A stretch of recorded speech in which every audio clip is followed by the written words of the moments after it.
بسم اللہ والسلام علی رسول اللہ وصلی اللہ علیہ وسلم۔ دوستو، میں ڈاکٹر مطلوب احمد آپ کو اپنے آن ایئر ہومیوپیتھک مٹیریل میڈیکل کے سلسلہ میں ڈاکٹر مطلوب احمد یوٹیوب چینل پر خوش آمدید کہتا ہوں اور امید کرتا ہوں کہ آپ خیر و عافیت سے ہوں گے۔ دوستو، آج جس دوائی پر بات کرنے لگا ہوں یہ شدید قبض کی دوائی کے نام سے جانی جاتی ہے، لیکن عام جب آپ پریکٹس کرتے ہیں تو یہ السر اور کینسر پر کام کرنے والی بھی دوائی ہے۔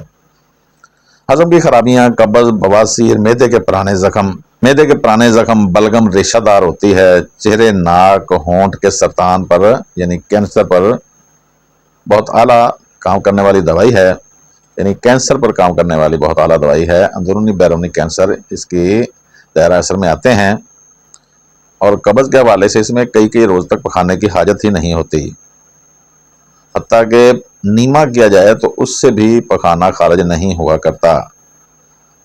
انتہائی کمزوری کا غلبہ رہتا ہے، ہر وقت کمزوری ستاتی رہتی ہے۔ معدے کی خرابی کی وجہ سے سر درد ہو تو اس پر بھی یہ کام کرتی ہے۔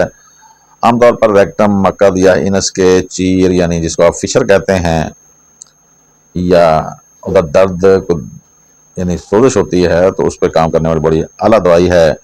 کمر درد میں جھک کر چلنا پڑتا ہے، کمر درد کی وجہ سے سیدھا نہیں ہو سکتا، ادھر بھی یہ کام کرتی ہے۔ رات کو بڑھنے والی چھپاکی بھی اس کے دائرہ اثر میں آتی ہے۔